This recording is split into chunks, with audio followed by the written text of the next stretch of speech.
Hello, everybody, and welcome to the very first Rocksmith ENCORE stream. If you are seeing this, then first of all, that's good. That means we're broadcasting. Second of all, this is something new that we're going to do hopefully once a month. We normally would stream the latest DLC from our product, Rocksmith, the fastest way to learn to play guitar, every Thursday at 3 p.m. And this time, we're going to do something completely different, and that is due to Brian McCune, our manager of musical content. And now for something completely different. For something completely, a man on a horse. Yeah, and because of the life of Brian. Right. The life of many Brians. The life of many Brians. So the idea of Rocksmith ENCORE, the idea behind Rocksmith ENCORE is that one of our note trackers or our in-house musicians is going to basically do whatever they want for about an hour. It could be an in-depth lesson. It could be talk about technique or something technical, how to buy a guitar, how to build a guitar, how to better understand what it is to play guitar, and whatever the heck Brian is going to do. Because by the way, I am Dan Amrick. I'm the community developer, and normally I know what's going on, but Brian has structured today's show just so that I don't know what is going on. So I'm going to keep an eye on chat. Yeah. But I am also, and thank you, Black Widow is our community manager today. She's out there, and she's going to have some giveaways as we go through the show.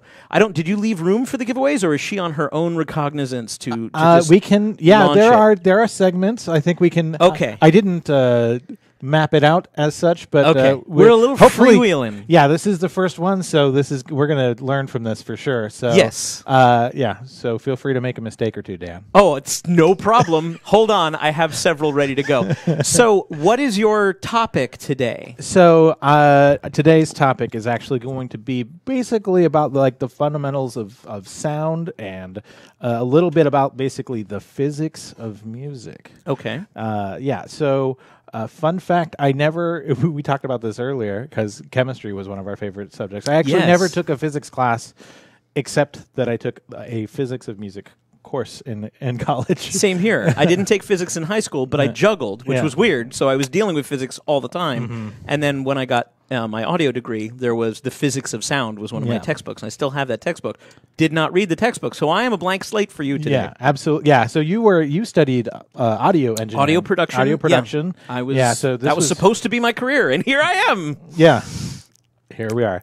So, I mean, let's just kind of jump right into it, if you don't mind. Brian Pody's over on the wheels. Wheels is still here today. Hi, Brian Pody. So, we kind of want to talk about kind of just the fundamentals of sound at first. I'm familiar with sound to a certain extent. Yeah. So, let's talk about sound waves. Okay. All right. So, here we have on this diagram a speaker and then some particles and then an eardrum. And so, what that's actually supposed to represent is sound pushing air particles in waves, basically, that hit your ear, and we'll talk about a little bit of that process and what's happening. But if that waveform was moving from left to right, this is left to right is time, and then this is amplitude. Amplitude, right? That's correct. Is that the correct word? Yeah, so yeah, I have 10 points. 10 points to Dan. Is this a game show? It is a game show. I will now. Totally excel if this is a game show. Let me change the format immediately. So basically, yeah, this is a wave of compression and what's also called rarefaction. Pody and I looked this word up before, which is basically the opposite of air compression. So it's through sound is propagated through an elastic medium, In this case, it's air. It could be water. It could be Okay, something else. I see. But yeah, it's moving through the air. So, for example, if an air particle is going through like 1,000 longitudinal vibrations in 2 seconds, that comes out to 500 vibrations per second, right? Because it's just 1,000 divided by 2, correct? Yes. So the most commonly used unit for frequency is hertz, and that is Hertz. Not because it's too loud. Not because it's too loud. But because and it's 500 hertz. Hertz. So yeah, 1 hertz is equal to 1 vibration per second. Okay. So we'll keep that in mind for the future. So there is a little audio sample here, and what we're going to hear is, it's pretty exciting. So in your left channel and your right channel will be playing clicks, and one will be moving twice as fast as the other one. And you'll just hear these clicks, and they'll just get faster and faster and faster until you can start to hear a pitch emerge from it. Okay. And so this will, Pody, why don't you go ahead and click it, because it'll take about like a minute and a half for this whole thing to ramp up. All right. Did you click it? Oh yeah, there it is. Can you hear it?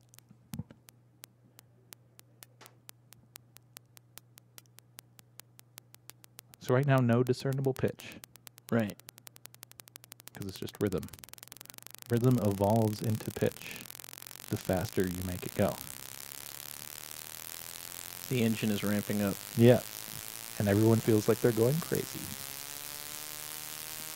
No, I feel like I'm flying a drone. Keep going. So yeah, this is going to keep going up and up and up and up. So the hertz is going up because the frequency of those ticks Correct. is going up. Yeah, and one is going twice as fast as the other. So pretty soon, you hear 2 distinct pitches. I do. And we'll talk about what's happening there.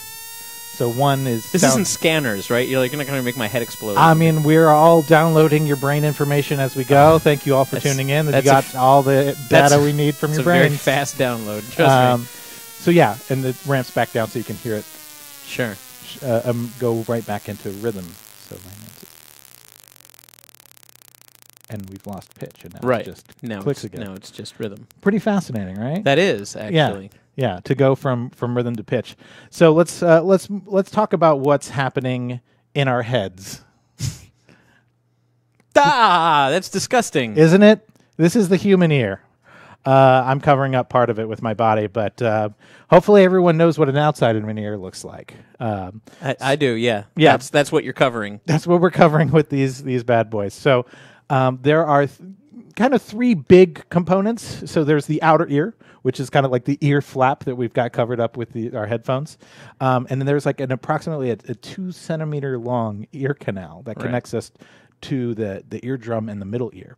So the eardrum is what catches the waves, and the middle ear does something really interesting. So the middle ear is an air-filled cavity, and it consists of 3 tiny interconnected bones called the hammer, the anvil, and the stirrup. I do remember this. Oh, yes. That's good. Yeah. So those are those 3 little things that you're seeing on the other side of the eardrum there. They're not labeled in the picture, but they're there. Right. But the inner ear is what we're mostly interested in today. The inner ear is that kind of snail shell looking spiral in there. Right. And the inner ear is also called the cochlea, and that's Cochlea. That I've heard. Yeah. So that is a series. It's like a semicircular canal, and there's an auditory nerve at the end of that. So let's talk about what's happening inside that magnificent inner ear. Whoa. Yes. This is inner space all of a sudden. Yeah, I know. We're going deep Dennis here. Quaid. We want to explain kind of like what's happening sound wise, and we'll get to guitar eventually. But yeah, so the inner ear is arranged what's called it has these basilar membranes, which are these little hairs that are arranged all the way through down to the inside to the very end, which is called the apex. And basically, the working theory is that these membranes pick up different frequencies, and they are arranged tonotopically, which means yes, yeah, I know you're loving this. I am a little bit, but this was one of the coolest things I ever learned because it's basically like you have a tuning fork in your ear. Yeah, basically, because the highest pitch frequencies are on the outside, right where the opening is. As you go deeper and deeper inside, those are where the low tones are perceived. So it's pretty interesting. It also helps to explain why some people experience high-end hearing loss. Because they've heard things at very, very high volumes, and the outermost high pitches are the first ones to go because they're the first ones. Because they're the ones closest to the damage. Exactly. Yeah, the ones closest to the point of entry. So yeah, that's very, very interesting. And actually, do you know about what tinnitus is? Tinnitus is a constant ringing of the ear that you can't get to go away. Pete Townsend is one of many rock stars who suffers from this, a constant sort of like high-pitched whine you can't turn off. Yeah, so that has many different causes, but one thing that is or could be happening here is like basically one of those little hairs that is vibrating at a note has been broken off and it is exposed, and you basically that nerve is just permanently sending a signal to your brain. I always hear this sound. I always hear this one note no matter what. I always hear this note. Please try to make it stop. Please make it stop. And this is why Dan was invited to the show. Yeah. For examples like that. Yeah, so that kind of explains. So if any of you have experienced tinnitus, I know it's something my dad goes through. But anyway, so it's pretty interesting. Rexacia says, I have tinnitus. It's not fun. No, it is not fun. And we shouldn't make light of it because it's incredibly irritating. It causes migraines and... yeah, it's an unpleasant way to go through life, hearing one note over and over and over again. It's like the one-note samba on repeat. So it's sufficient to say that the human ear is capable of hearing frequencies from ranging approximately 20 hertz. I know this says down to 200, but I'll explain that later. Yeah. From 20 hertz to about 20,000 hertz. And if you've ever bought a pair of headphones, a lot of times the back of the box will say the range, and sometimes, usually, it's 20 to 20,000. Mm-hmm. But occasionally, you'll see like 15 to 30,000 if things have been over-engineered for various reasons. Yeah. And 22,000 is a very common high end for that kind of stuff. I actually remember taking kind of a hearing test at there was like a music museum in Austria or something like that. I went with my mom and my sister, and it would basically tell you the point at which you don't hear frequencies anymore. Yes, it's just a rising pitch. My dad was an audio engineer before he got into computer programming. And so he was a big hi-fi nerd in the 50s when stereo was a really big new thing. And he had these stereo demonstration records. And one of my favorite things to play was the frequency range that was supposed to go all the way up. And so that was it was a family game for years of how high can you hear. And so we'd all just keep our hands up. And sometimes you may have done this in school, too. Yeah.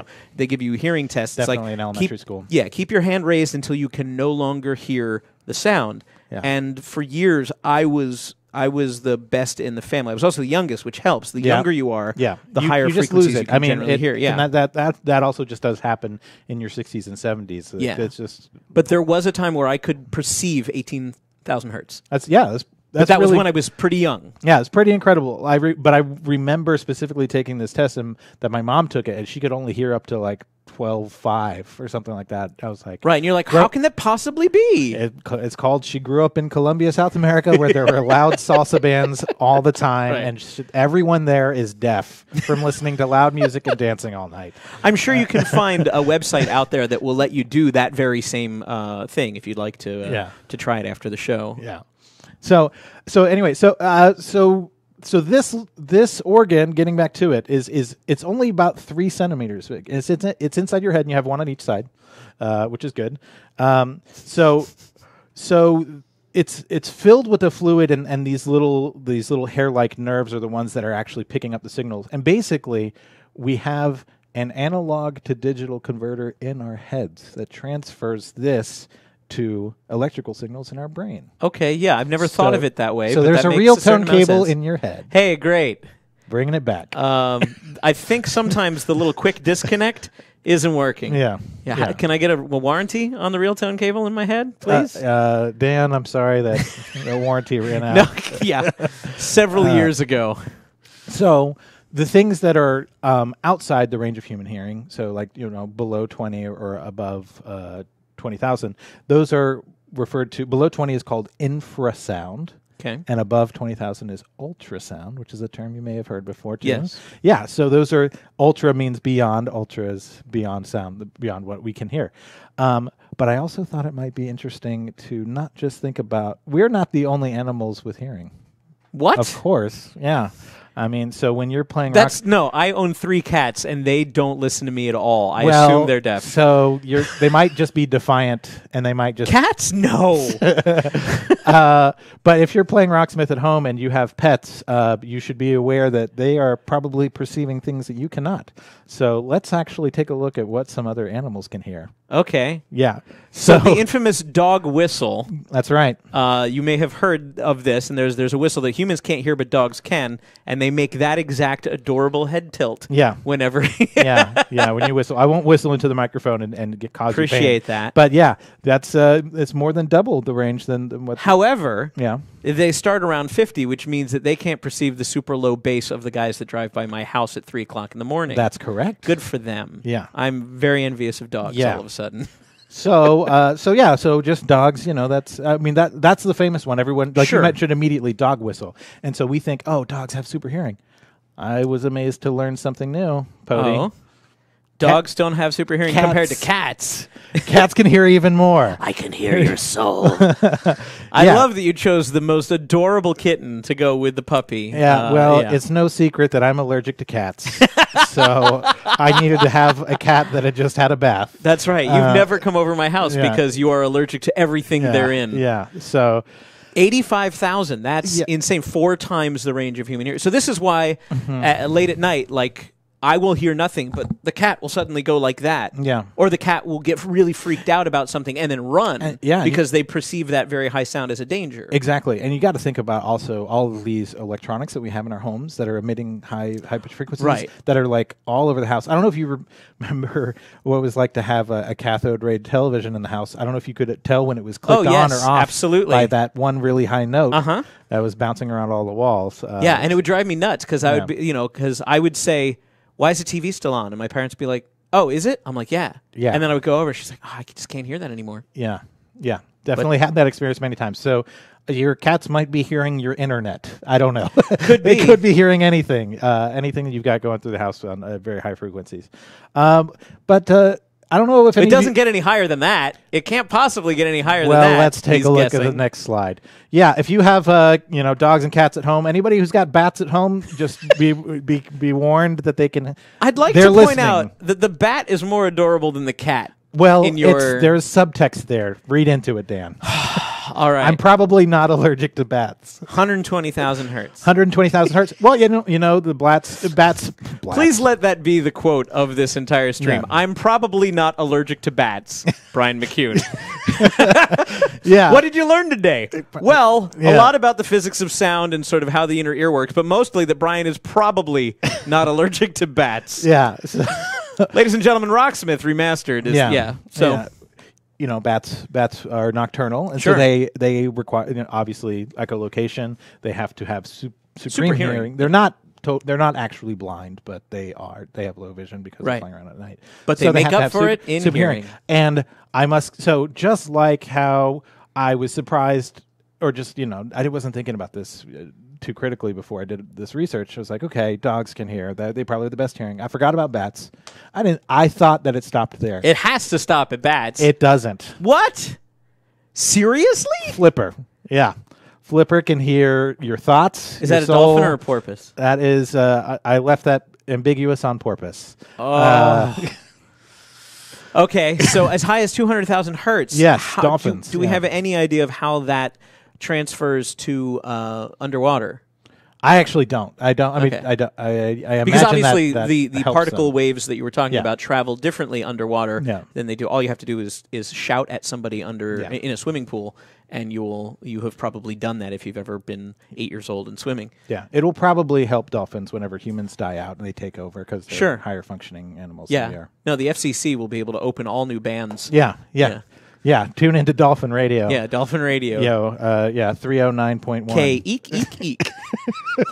All right, so of course, I thought that was a fun little foray into things, but there's also another animal. By the way, I feel really terrible now because I'm just a lowly human that taps out at 20,000, and a dolphin has 10 times higher range of hearing than I do.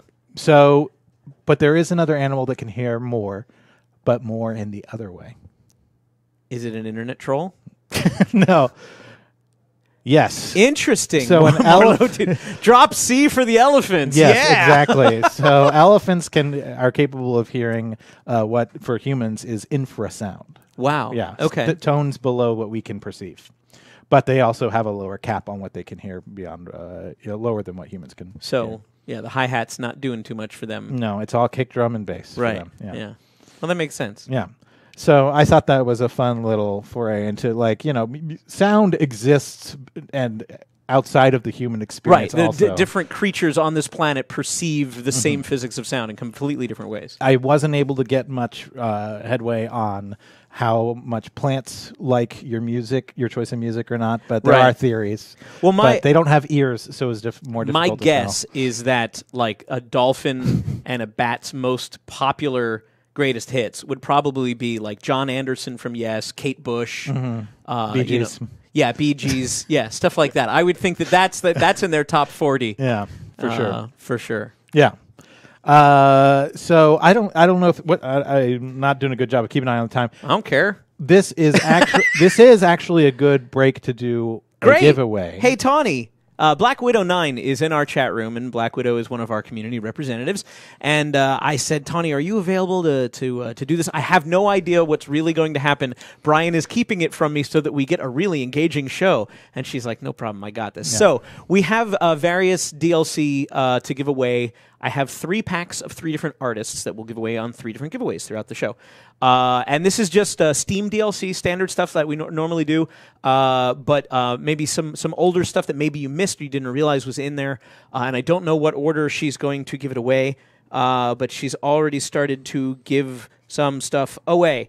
And I don't know, in fact, what the first one is. So keep an eye on the chat and find out which artist or pack, because there's 2 artist packs and 1 mix pack that I decided to do.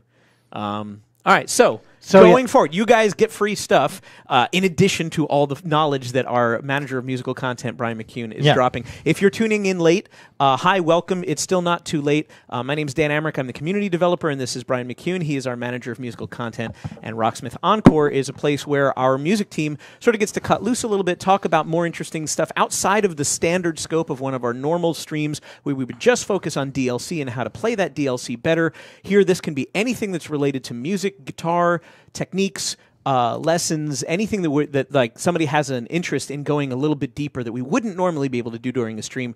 That's what this stream is all about. And today, it's the physics of sound. Yes. Which, when you originally told me what it was, you said, oh, it's about the harmonic series. Yeah.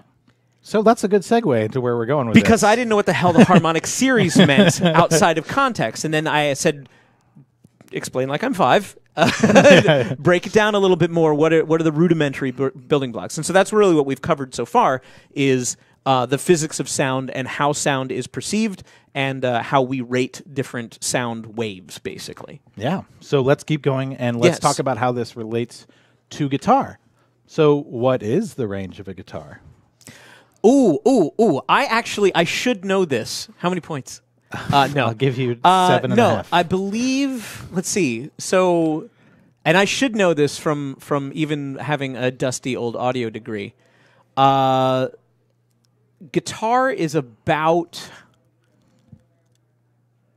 I'm going to say 800 hertz to about 4,000. An electric guitar. About 800 to 4? 80 hertz. 80 hertz? Yeah. The lowest is 80 hertz? Yeah. So, yeah. Wow. Okay. So, yeah. I was wrong. Oh, and it's only up to about 1,200, 1,300. Yeah. Well, let's break that down So further. I'm totally wrong, and I have to give my degree back. You're actually not totally wrong. I think you remembered the 8 properly. But I think but I think on the high end there is high end that we can talk about later, but we're right now just talking about the fundamental frequencies, and we'll explain what that means. Okay. So the lowest note is the low open red string, which is at approximately 82.41 hertz. So that's 82 cycles per second. So that means that this string is vibrating in its most fundamental way 82 times in a second. Okay. So when you think about that's why it's blurry. Yeah, when you think about a frame rate of film or video games, or anything 24 like that, frames a second. Yeah, and or a video game runs at 60 frames per second. Yeah. Your guitar string is moving faster then then you can even perceive. You could even then you can Then even you can see. perceive. So we'll have a fun little example here in a second, but basically, so if you have a 22 fret guitar, it'll go up to a high D, which the fundamental frequency is around 1100, and if you've got another high E, if you got 24 frets, you can get another high E. Okay, on that string. and just real quick, the E2 to D6. This is how musicians describe the octaves, right? Correct. Yeah. So I didn't want to get too deep into like the musical alphabet and the range of those things, but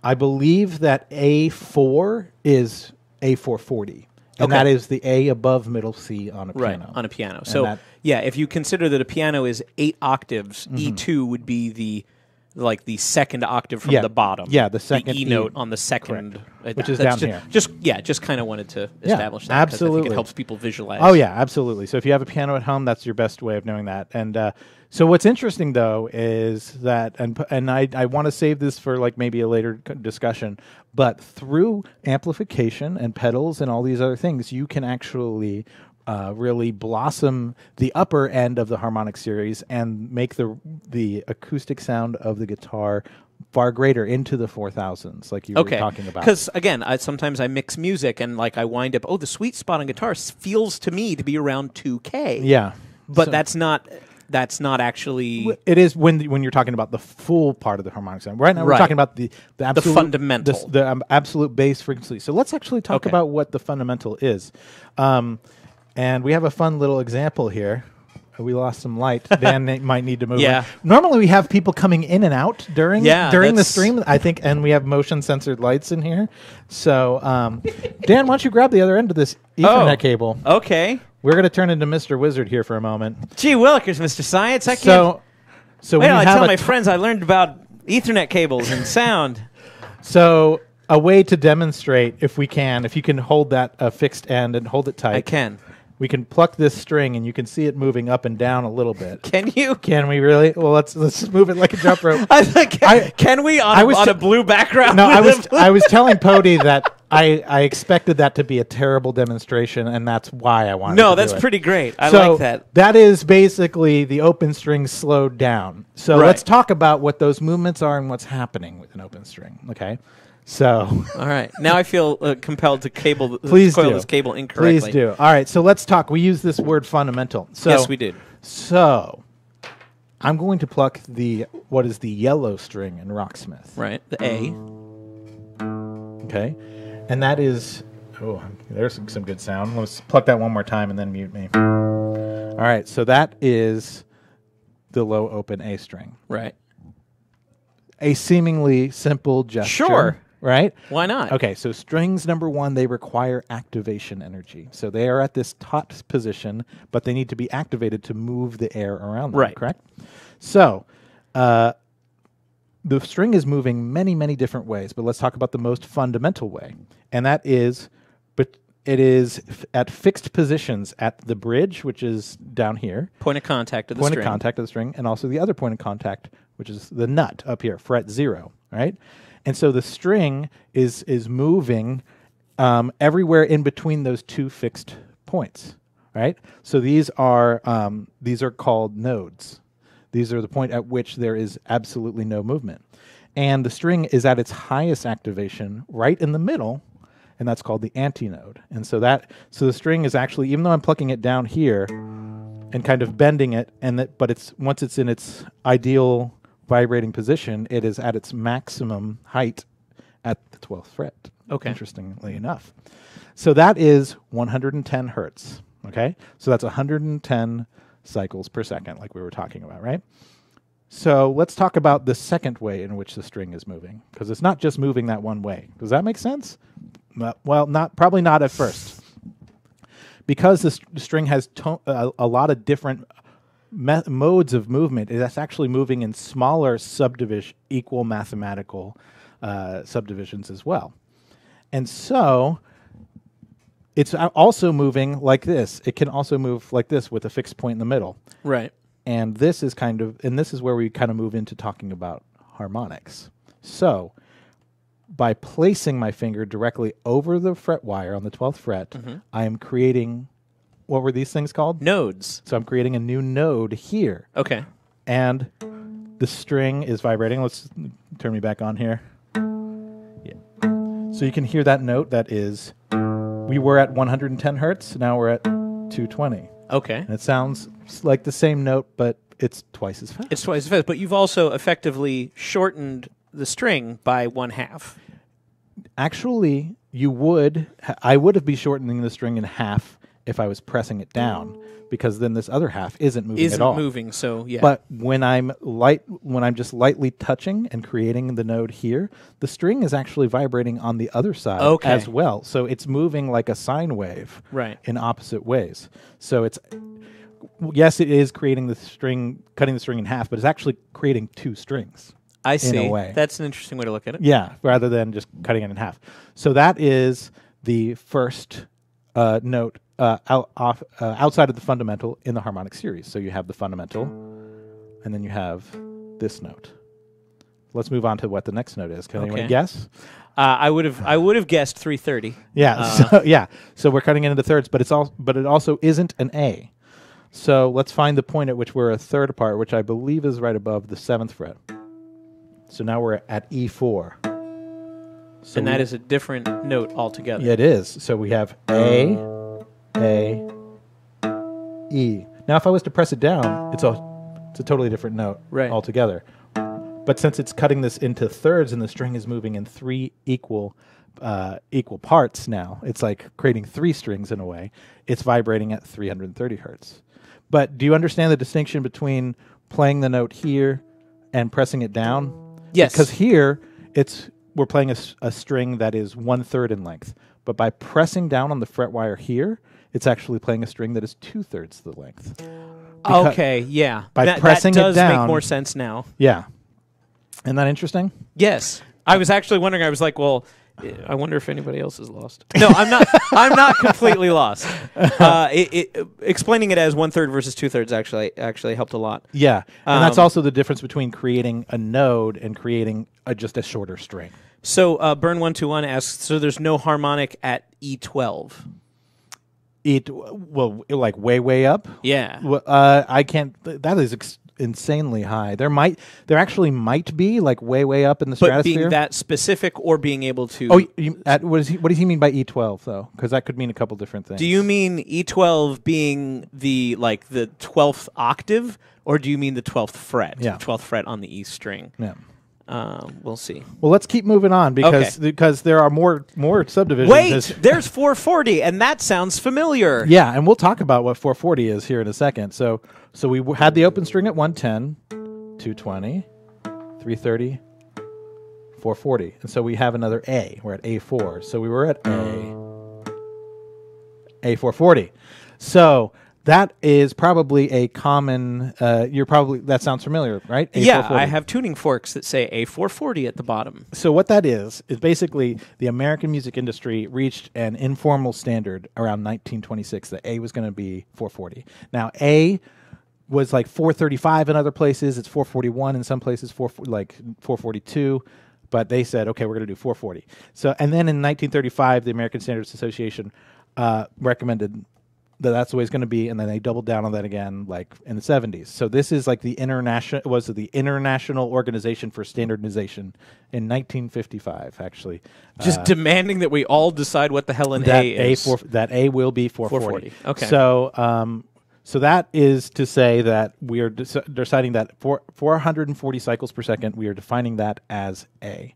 Okay. Now, not everyone might adhere to that, right? Because not everyone's going to be tuning to a tuner, or some people actively defy playing an A440. Yes. Pantera comes to mind because they wanted to play in between, we want to be the in between music. We want to play the in between notes. We want to play all the notes that people aren't playing. So anyway, that became the standard for a while, and so that is the division of the string into fourths. Okay. All right, and let's keep moving on. As you can tell, the string is also moving in fifths. That's a high C sharp. Keep going. We got another E. That's E5, and then keep going. But G5. these are really hard to do because now you have such a small subdivision of the string. Correct. That based on where you're touching it and where it's anchored, there's not a lot to vibrate. Exactly. So yeah, and also the amplitude of the antinode shrinks as you create more divisions. You're trying so hard not to yawn. I am. It's not you. It's me. I did not get enough sleep last night. I forgot that we were even doing this today. Hit spacebar one more time just so we can see. So yeah, if you can see that chart at the bottom, probably not very, very well. But those are all the different points on the string where you can create harmonic. I see. So because because these nodes occur in different places, you can actually create the for example the 1/3 harmonic. You can also do that over here, like way up here. But it's just harder to find all those down closer to the bridge. So people have memorized where they are in location in relation to the frets. Sure. Okay. So we've got a lot of harmonic information there. So basically what's happening is every time the string is vibrated, it's actually vibrating, and it can be vibrating in all these other little subtle ways too until it settles down at rest again, right? So if we take these notes, we have let's take a look at just like the first four, okay? So we have the A, the E, and the A. Okay, so we have an A. It's pleasant. That's right. And let me spot. So if I stacked those all up together, it would be a very nice chord. Very major nice. chord. So it's actually not major or minor because there are no thirds, and I don't want to get in too deep into that. But it's only a perfect fifth. It's a fifth because you have the root note, what we're calling the octave above, and don't worry too much about we'll explain all those terms in a later session. But basically, you have A, the fifth above A, and another A. So 3 A's and an E. It was bad. It's like 3 sounds minutes. like it sounds like a terrible sitcom. Yeah, but 3 minute really baby. good music. So basically, that sound right there. I mean, let's take that and play it down an octave. And if I had a low bass note that was playing a low A below, like on a bass guitar, we would basically have the fundamental of all like power chords and rock music. And so basically, this is very acoustically sound and mathematically tight music, which is what propels it and makes it like strong and feels so urgent and solid. And solid because it is very acoustically and mathematically it lines up. And so this is all to say that like a lot of rock music, when you're using just power chords, it's going to be a very strong and sturdy sound because of the strong acoustic nature. If you really lean into those low notes in the harmonic series, then it actually is more sonorous because they actually complement each other very well. Right. It's what's called consonant music. Right. As opposed to dissonant music. So right. if I had like if I took those notes and I placed them up a half step, that's not very consonant with the low note. Particularly it's the low note that makes it go, no. Yeah, exactly. Because they're off phase. And I was telling Pody, I think the best way to show that is you're basically playing notes that are slightly out of phase with each other frequency-wise, and it creates a lot of clashing. If you want music to sound good together, it should be lined up in the harmonic series. So when you add in the other notes like the C sharp that's up there, that's when you get the major third. And so the major third, the major chord is one of the most mathematically consonant and strong sounds in all music. I have all kinds of questions, but I think that they're only going to throw off your narrative. Actually that is about, I wanted to leave it there because there's so many different places, right, there's so many places to go from there. So this is, I guess, the point at which where we could move to questions from there. Sure. We'll do a giveaway and then do some questions. Yeah, Tawny, Unleash the Hounds. We have more DLC codes to give away in our chat room. Just follow Black Widow 9 for information on how to get those. How much of this, I'll start with one question of my own. How much of this is unique to Western music? Yeah, so like is all the science and the sound that you're talking about here, how much of that is everything that you just defined certainly makes sense to me because I grew up listening to Western music. Is that going to play in other countries? Is that going to play in India, for instance, which has different sort of tonal relationships in their musical scale? Sure. So I think one of the oldest instruments besides the drum, which is a non-pitched instrument, is the human voice, correct? Or maybe that's even older than Mine is. Well, some people say that the oldest instrument is the heartbeat. Oh, well, that's very poetic. Yeah. But seriously, I don't go to Heartbeat Center. It's true. It's true. It's President's Day weekend at Heart Center. So I think that humans at first kind of discovered consonants by singing in unison, and because men and women's voices are in different registers, we're actually used to singing in octaves more than anything else. So sure. The development of harmony came down the line. So the strongest and most fundamental sound as like a single is like after a single pitch is the octave. Right, because mathematically it's just a ratio of 2 to 1. It's a ratio of 2 to 1, right? And so that's like the strongest, like structurally acoustically strong harmony in a sense, right? Because they are 2 different frequencies that fit in together. So to answer your question about Western versus non-Western, you will see that the octave is ubiquitous amongst all other cultures, and how different cultures then divide up all the different segments in between the octave is kind of up to how those cultures developed. A lot of Western music built on the harmonic series. They discovered the fifth, and then the fourth, and then the major chord, and they built all their harmony based on that, and that led them to what is now known as the 12-tone system of equal temperament, which I also didn't want to go too deep on because it's a whole other thing. But that is why we have frets 0 through 12 before the notes start cycling back over into double the frequency. You repeat the sequence because somebody decided here we like the 12 notes. Yeah. I literally just this weekend read a quote by Eddie Van Halen that said, "You only get 12 notes. What you do with them is up to you." Yeah. And I thought it was a beautiful way to look at it. Yeah. But at the same time, I'm like, do we really only get 12 notes? No, but think about bends. Yeah, bends you get to slip and slide in between. It's those microtonalities in between 2 accepted notes on the guitar, and that's based on the way that this has been built. Yeah. Other instruments have been built with different tonalities in mind, so they might have different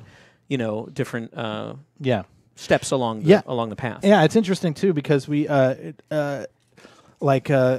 the harmonic series is acoustically natural. It exists in nature. It's a mathematical ratio, but it exists in nature. So when you think about bugles that are playing like taps, you can do that all with harmonics because the bugles, by virtue of not having like any frets or anything, any way to play in between, you are literally just playing only with the overtone series, only with the harmonic series. So.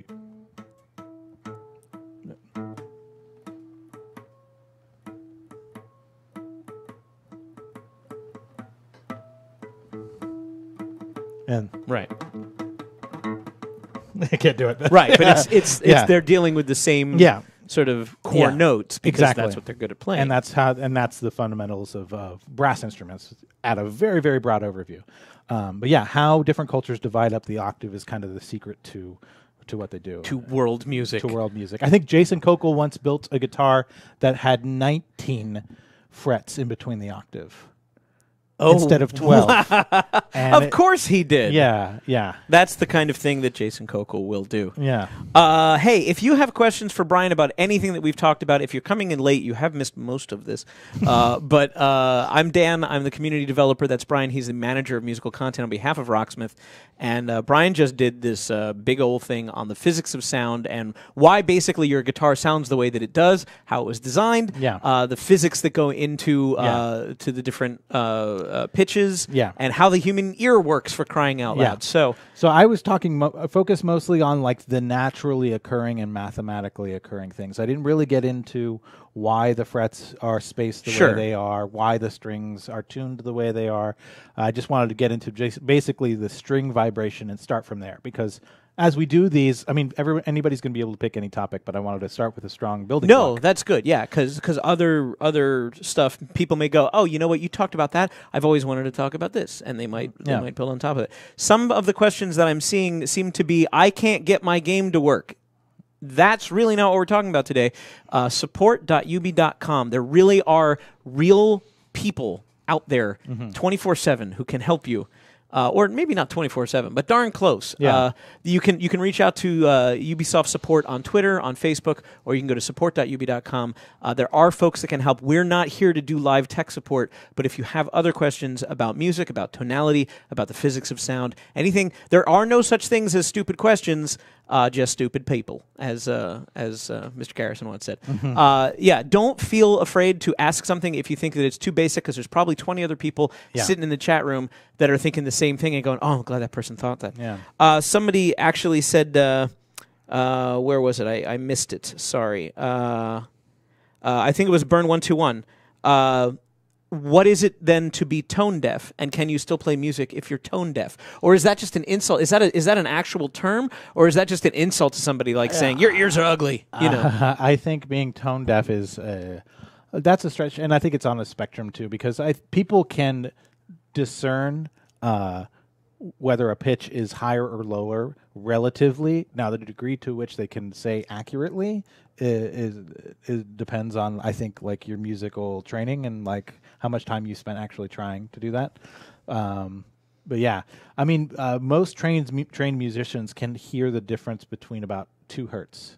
Like that's about as close as we can all get. But I'd say more commonly maybe like 10 hertz, something like that. But so the exact question was, what does it mean to be tone deaf, and can you still play music if you are considered tone deaf? So tone deaf, I think, probably most commonly refers to not being able to match pitch with your voice. Yeah, if you hear a pitch, can you then sing that pitch back, or hum that pitch back, or pick up a guitar and say, there you go. So that's pitch matching, and I would even argue that the difference between you find it on a guitar versus finding it in your voice is even a different type of tone. Oh, okay. Because I'd say with the voice, it's just probably comes out of like not knowing.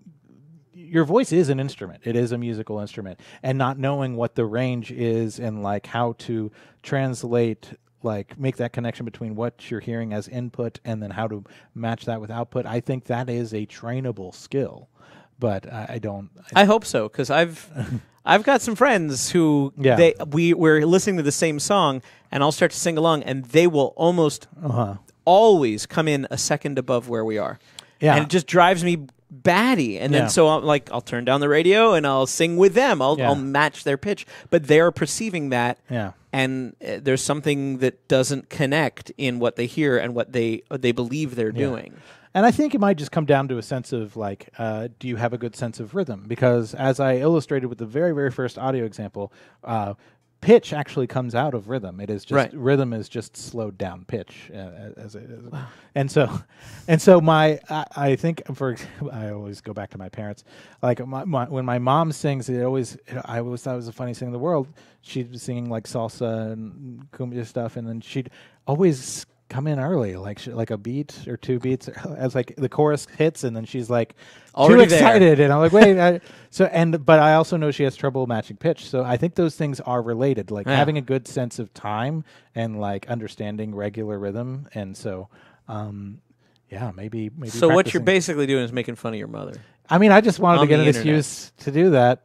No, I didn't want to do that. But but I'm just trying to say that I think pitch and rhythm are related. So if you're having trouble with pitch, why don't you start with trying to build good rhythm, and then because rhythm build is what creates pitch. Yeah. Mad Al says, when people talk about chromatic scales, are they referring to the C to E? I refer to chroma as color, so I find it a little confusing. What does it actually mean when you talk about chromatic? This is something that you'll also see in guitar tuners. You might buy a tuner, and it says, oh, this is a chromatic tuner. Yeah. And it's not a term that's usually defined. Yeah, so chromatic does actually come from the Latin word, which I'm sure if Jared's watching, he could tell me what word it is. But it does come from the word. I believe it's chroma. Yeah, it comes from the word for color. So a chromatic scale is literally all of the colors possible musically. So a chromatic scale is all 12 notes before they cycle over again. So a chromatic scale would just be, you could do it on one string by playing the open string and then plucking fret 1, 2, 3, 4, 5 and going all the way up. That is a chromatic scale. Just one note at a time. One note at a time, one semitone at a time, which is like, semitone is the distance between one fret and the next fret. I have the perfect follow-up question from This Name is Lame, and I love this question because it's something that I have always secretly wondered. Why does the 12-tone system use sharps and flats instead of just 12 letters? And why are E and B the notes that don't have sharps? Do you have any insight into that, or are we going way too far down a rabbit hole? Probably too far down a rabbit hole. I was actually researching this a little bit myself because I've always known that the musical alphabet runs from A to G, but yet all the white keys are from C to C. So this is a very weird, antiquated thing. So I think it has to do with the fact that the first scales that were developed were actually a minor scale. Weirdly enough, it was all based on interval relationships, and I won't get into all that. But yeah, there are some German systems that use H instead of B or B flat, I can't remember. Really? And there were one of the oldest recorded musical scales goes all the way into like N, but it doesn't have a J because the letter J wasn't invented yet. So that's a pretty old system. Yeah, it's a pretty old system. As notation goes. So it's not that the concept hasn't been tried; it just didn't wind up being the popular one. Basically, it is. It's the Betamax of musical notation. It's basically Western notation has always been kind of very an old-fashioned, slow-moving, very niche system. So we're building antiquated system on top of antiquated system.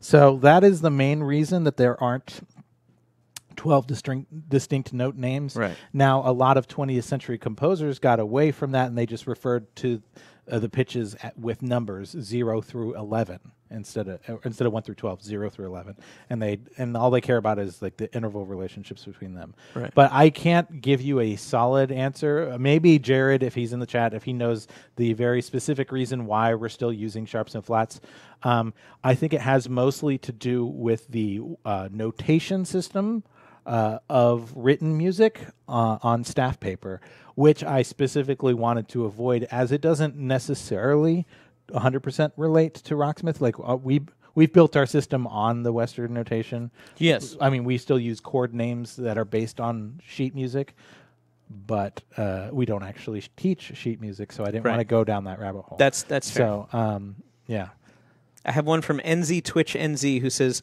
"Can you acquire perfect pitch, or is that something you're born with?" Perfect pitch. Because you mentioned that you thought that it was a skill being able to match pitch. Yeah. But perfect pitch, as that term is thrown around. Yeah. So that's another one of those where I think you can develop a pitch memory, and I think you can be trained to do it. I know that Matt Montgomery has perfect pitch, and I think perfect pitch is actually like anything outside of A440 and you go bananas. Like you actually can't actually deal in any system. It's more a problem. It's a blessing and a curse depending on the situation. But yeah, I would say that I have pitch memory. There are a couple pitches that I can recall on demand. Mm-hmm. Like one of them's F and one of them's A, and I think a lot of times I can get B flat as well, just from like being in band. From tuning so many orchestral instruments tuned to be exactly. flat. Or I just think about, okay, I know this piece that's in D minor. How does that start? And I can recall that. But I think maybe that's a form. I have that occasionally. I mean, it depends on what it is, but sometimes I find I'm like, I think you know where Take on Me lives. Yeah, I do. I really do know. See, yeah. And so if you knew like what those note names were, you could recall. If everybody's like, "Can you sing me a C?" And if there was a C that if was it prevalent, happened to be that, then I could be like, yes. Yeah. Or if that's not a C. I have no idea. But yeah, I think it can be absolutely learned through ear training. That's fair. Yeah. Are there? What? There are many more questions, but I'm trying to find ones that I think that can both that I understand, because there's a lot of other people. Just so you know, there's a lot of people in the chat room that know what you're talking about, and they are embellishing and they're sort of offering like, oh, by the way, this is related to that, or here's another way to say what you just said. So thank you, musicians, yes, thank you, and very scientists much. for being out there, yeah. and backing up on this. That doesn't make sense. There's a typo or something. I'm not sure. Some of these are about technique, guitar technique, things like that. Mm-hmm. there's a lot of theories out there as to why some things are the way that they are. I'm still looking.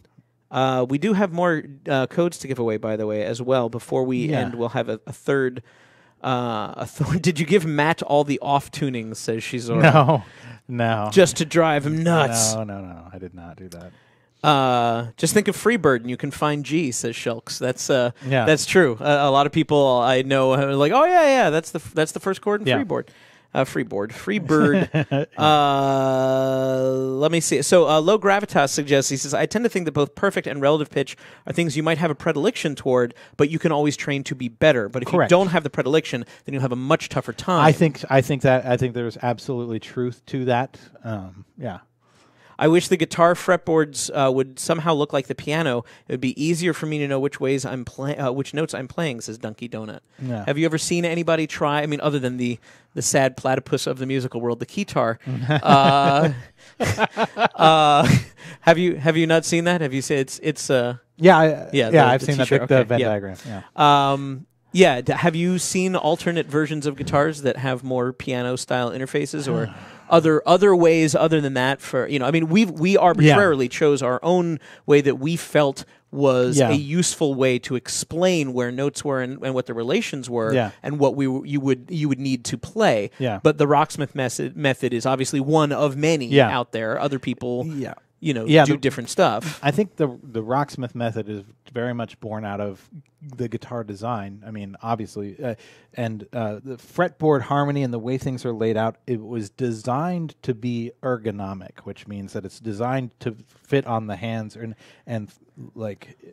it's so you don't have to do crazy contortion or do crazy stretches. It's designed so that you can make shapes that the hand can make. Can reasonably comfortably do. Unless you're Vernon Reid, and then with the piano you have the same interface that cycles over and over and over again across 8 octaves. So, is it 8? I don't think that's too much. Yeah, 88 keys. I know it's 88 keys. Oh yeah, that makes sense. Yeah. So from A0 all the way to C8, 7, right, or C8, something like that. Yeah.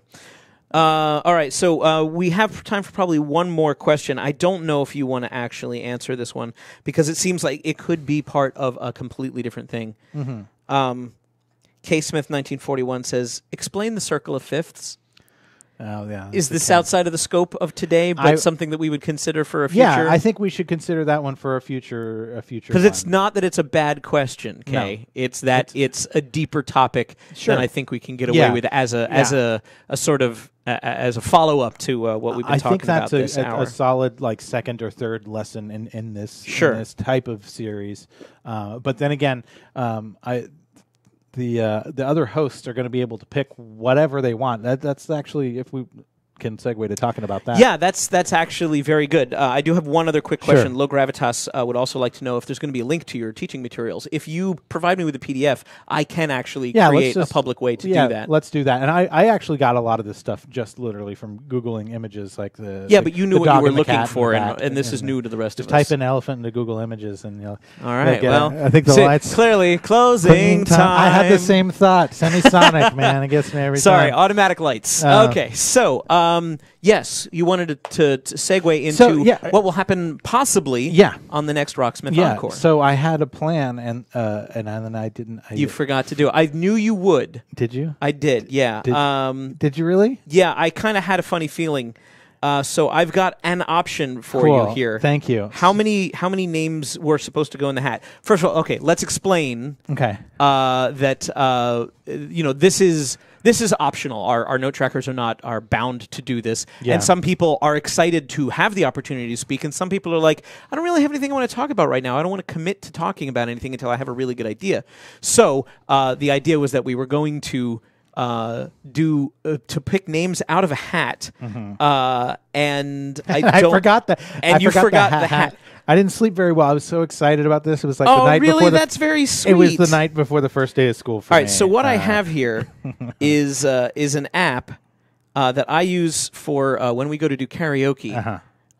We call this kamikaze karaoke, which is if you don't, we're tired of people going, I don't know what to sing. So you spin and it chooses for you, including decades or a signature swap where you do somebody else's the song that they always do, you do their song, or if a gender bender. So if you're a guy, you have to sing a female vocal. It makes karaoke that much more drunk. Sure. So how many names do you have? Because I happen to have a wheel here with 12 things. I have 6 names, so let's just divide it into... Sure. But how are we going to do this? Well, from Spin Again to Gender Bender, that's what we'll do. Oh, okay. So you tell me... And you just tell me a number 1 through 6, basically. Okay. Based on those. All right. I'm gonna spin, and I know where this is. Okay. Don't I? Yeah, I do. Okay. You can you can count from any The direction. white one is 1. And then we'll go up 6 from there. So we actually landed on 3. 3. Okay, so 3. Brian Shu. Brian Shu will be giving the next Rocksmith Encore. I know that was super sexy and you could see all of it. But yeah, maybe next time we'll actually write down, we'll get pencil, paper, that and one's hat. on me. It's okay. I was afraid that you might forget it, but I was also rushing to finish up some other stuff before I did It's also GDC week here, so things are a little nutty. We are live in San Francisco, just blocks away from where the Game Developers Conference is, and so it's a little crazy because our own developers are heading over there, and there's just a lot of hubbub, and there's a lot of people in our neighborhood, so things are a little crazier than normal. So Brian Shu has been magically elected by the spinning wheel of Kamikaze Karaoke to pick what he wants to talk about in a month. So at the next... It'll actually be March 27th. Correct. The magic of the calendar. Yeah. The last Monday of the month is when we want to do these special encore streams. So we'll always continue to do our Thursday 3 p.m. Pacific, 6 p.m. Eastern stream that we would normally do on a Thursday, but we're also going to add these in once a month, and it's just going to be that player's choice to do whatever they want. If they want to talk about how to improvise, that's fine. If they want to talk about how to build a guitar, that might happen. If you have any ideas of things that you would particularly like to suggest, please do send them in, and send them in on Twitter. That would actually be the best. Or in our forums. We do have a topic for this in the forums at rocksmith.com. If you have any ideas of something that you'd really like to have explained, or that you're very curious about. And again, please do not feel like, oh, they're going to make fun of me if I ask this basic question. Nobody learns it any other way. Yeah. And some of the best conversations, some of the best stuff that we've been able to do here on the stream has been because people were not afraid to ask what they felt might be a really basic question. Everybody learns exactly the same way. Nobody knows everything, and you're not expected to here at the Rocksmith Dojo. So, well, we could just why don't we just do one last giveaway and then call it a day? Yeah, I think that she has already activated the final giveaway. Yeah. Is there any? We had something else. We were just going to play a song or something, but I think it's we've done our duty. We've done our due diligence, and Low Gravitas says Brian can shoehorn in any topic that he wants to. The topics will be musical or guitar related. Something. The whole point was that it must be relevant to you as a Rocksmith player, somebody who is learning or playing guitar or bass. Something that you would find hopefully interesting, entertaining, informative. They might not all be educational. Yeah. They might be very different kinds of educational. I don't expect it to be this like clinical or academic. I mean, it could be just Mr. Science here. It could literally be like one idea that I had was like, I'm just gonna come to the stream and play like my 6 favorite songs all in a row. Yeah, that could happen. That is totally fine. Could be player's choice. It could be just Q&A with Brian McCune. That's it. Yeah. Brian McCune. Yeah.